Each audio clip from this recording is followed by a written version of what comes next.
of Section 75(1)(c), a court is going to try the case, which is the commercial transport in Umtata.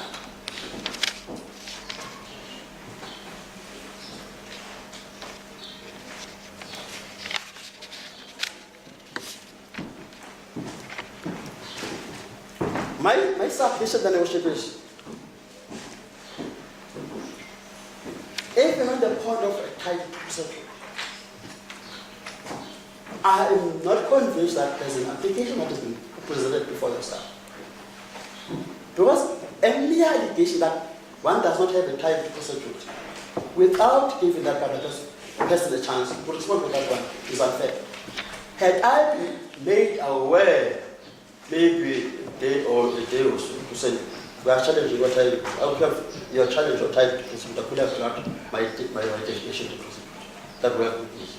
And I may make it available to the court at any stage if the court needs it, because it is available.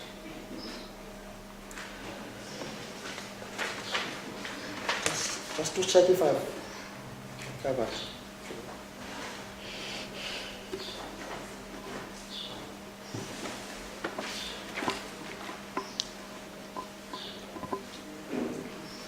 It is argued, or it has been submitted before yourself, that there is no prosecutor who can draft charges on a matter that is going to be done on another jurisdiction. Such a submission is unfortunate.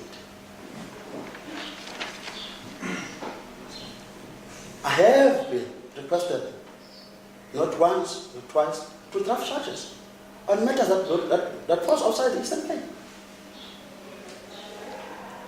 There is no law, no rule that says I may not draft any charge that comes outside the Eastern Cape. There is no such a law.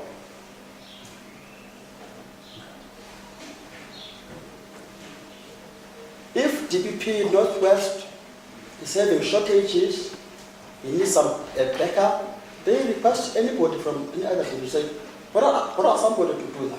They will give us the docket, transfer the docket to us in that, we'll treat the docket, we'll do everything in that. And if necessary, we'll present the things. Therefore, that one there's no law to stop that.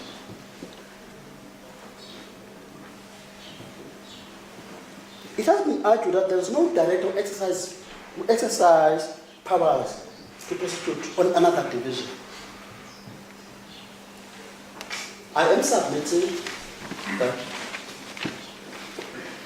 Matatiele falls under Director of Public Prosecution, Eastern Cape.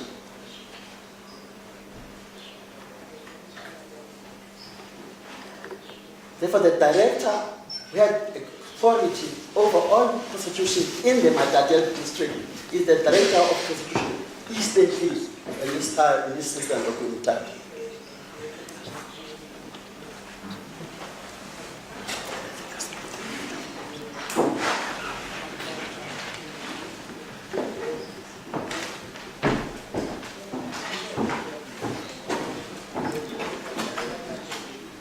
A lot has been said about the conferences and other things that relates to issues of politics. With the greatest respect, I do not want to engage in those. I am a civil servant. I work as a civil servant. I do my job as a civil servant. I'm not involved in any form of politics.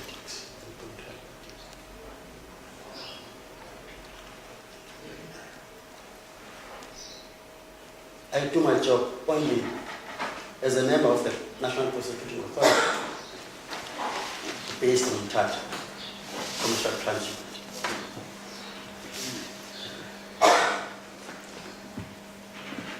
You have been requested to strike the matter from the roll. But you have not been invited to which powers that you have to strike the matter from the roll at this stage.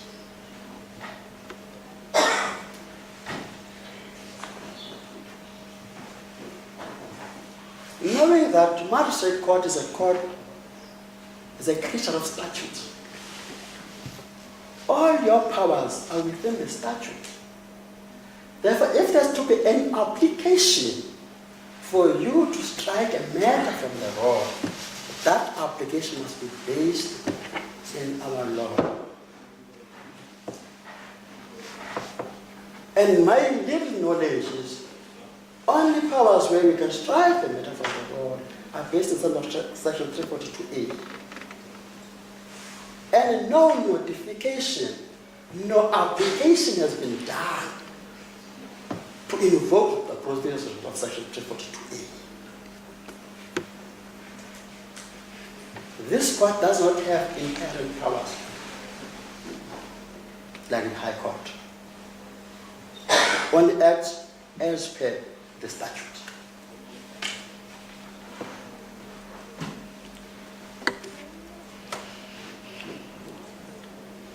What I'm submitting to this court is there is no application before court, properly put before court, to strike the matter before, strike the matter from the law. Well, such should have been done in terms of section 242. And that should have been preceded by a request in terms of the compensation.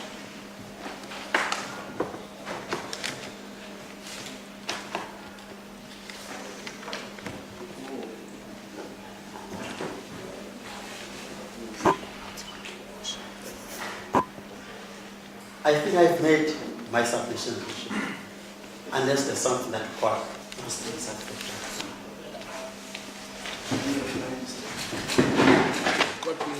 First, let's start with the first one. I quite clearly stated to this court that the introduction about what the prejudice that the accused stand to suffer. My learned, unfortunately, I'm a constitutional lawyer. I practice in the Republic of South Africa where constitution is the supreme law. I think my learned friend simply trivialized these things. I mean, that's his word, that is his. Like the essence of what you're saying, I mean, as part of section 1C of the constitution, the rule of law, the aspect, they all encapsulate the auspices of the rule of law.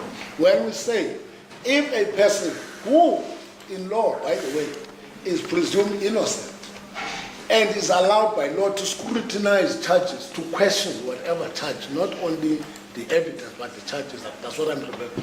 And then you say, you cannot place before this court what the charge, improper charge, if it is allowed, what effect will it have to him? Really, but that one I'm giving. The second point, my learned friend, do concede, because it doesn't address the grounds of objections that we raise in relation to the charge. But the only issue is raising is that we rely on an incorrect section where we should have invoked section 87. That's purely wrong.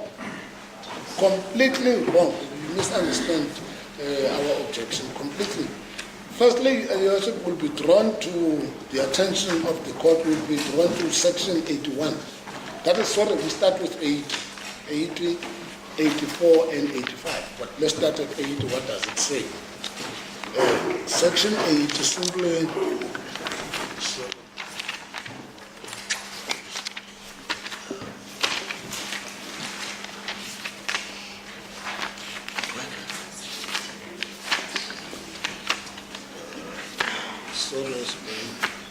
I'll close it.